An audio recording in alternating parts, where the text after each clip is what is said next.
Halo Sobat Koi, jumpa lagi dalam Kolam Koi Adi, channel yang membahas seputar kolam koi dan koi kesayangan kita. Bagi Anda yang baru pertama kali menemukan channel ini, jangan lupa subscribe dan nyalakan lonceng notifikasinya, supaya tidak ketinggalan informasi-informasi seputar kolam koi dan koi kesayangan kita. Pada video ini, saya akan membahas satu bagian penting dalam proses memelihara koi, yaitu amonia. Amonia adalah senyawa kimia dengan rumus NH3 yang berupa gas dengan bau tajam yang khas. Amonia dapat merusak kesehatan makhluk hidup termasuk ikan koi kesayangan kita. Bagaimana mengolah amonia yang beracun menjadi senyawa nitrit dan nitrat yang tidak beracun akan saya jelaskan lebih lanjut pada video terpisah mengenai proses nitrifikasi kolam.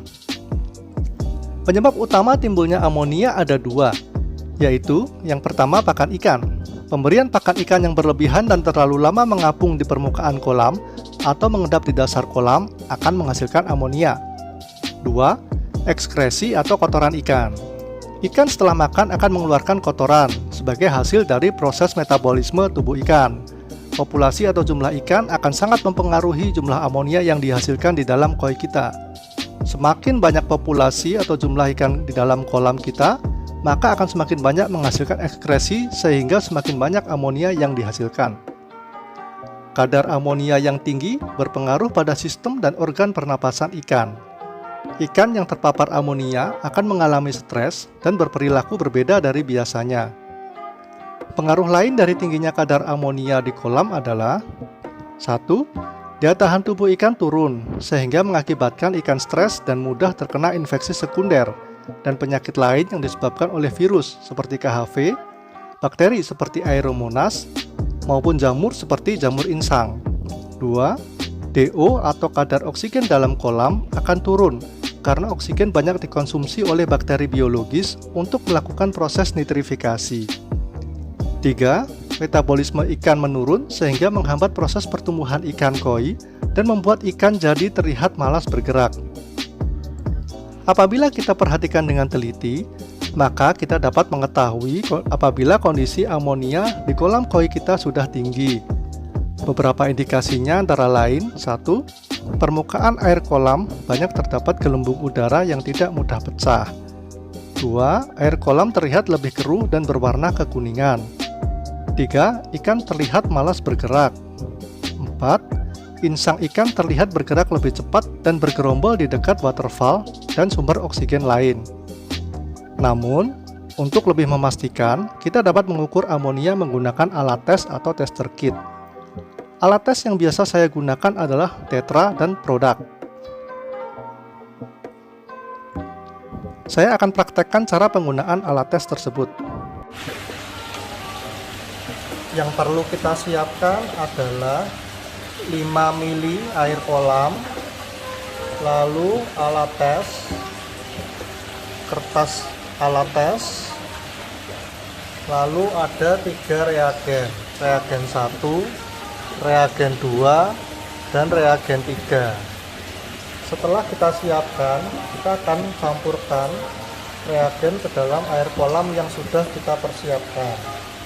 Yang pertama adalah reagen nomor 1. Kita teteskan sebanyak 14 kali. 1,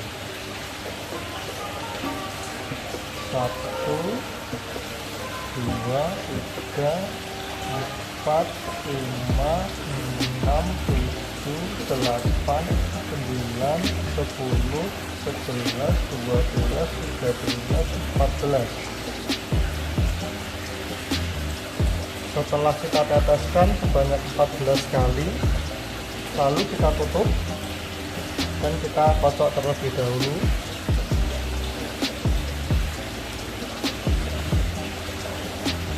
Setelah itu kita persiapkan reagen yang nomor 2.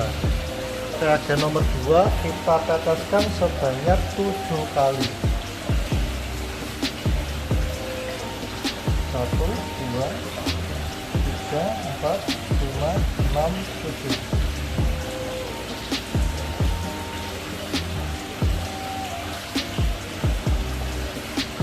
Kita tutup kembali dan kita kocok-kocok. Yang terakhir kita campurkan reagen yang nomor 3. sebanyak 7 tetes.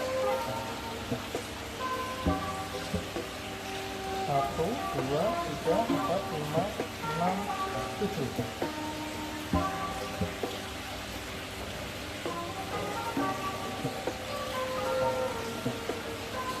Setelah itu kita kocok-kocok. Warnanya sudah mulai berubah, sobat koi. Kita akan tunggu selama 5 menit.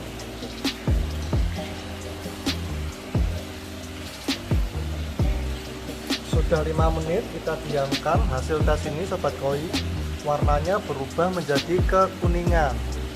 Kita akan cocokkan dengan posisi kertas alat tes. Bisa dilihat sobat koi, warnanya semakin tua maka semakin tinggi kadar amoniak di kolam kita.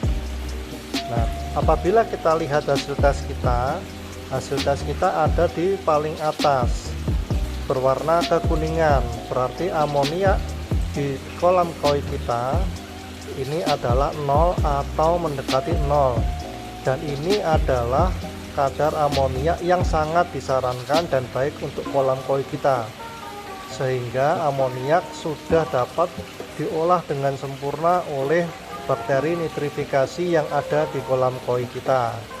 Apabila sobat koi setelah melakukan pengetesan dan hasilnya ternyata masih lebih dari 0, bahkan warnanya sangat hijau, berarti kadar amoniak di kolam sobat koi sangat tinggi. Berikutnya, apa yang bisa kita lakukan untuk mengendalikan amonia di dalam kolam? 1. Mengatur porsi pakan ikan. Pemberian pakan sebaiknya diberikan dalam jumlah yang tidak berlebihan. Lebih baik diberikan dalam jumlah yang sedikit tapi sering daripada diberikan dalam jumlah banyak sekali makan. Idealnya sekali melempar pakan ikan harus langsung habis dalam waktu tidak lebih dari 5 menit. Kedua, membatasi populasi ikan.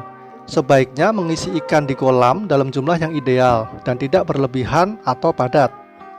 3. Memasang sistem aerasi di kolam dengan tujuan untuk meningkatkan kadar oksigen di dalam kolam, supaya proses nitrifikasi bisa lebih maksimal.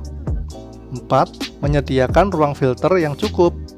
Idealnya ruang filtrasi sebesar 30% dari kapasitas kolam dan ruang filter biologis sebesar 50% dari kapasitas ruang filtrasi.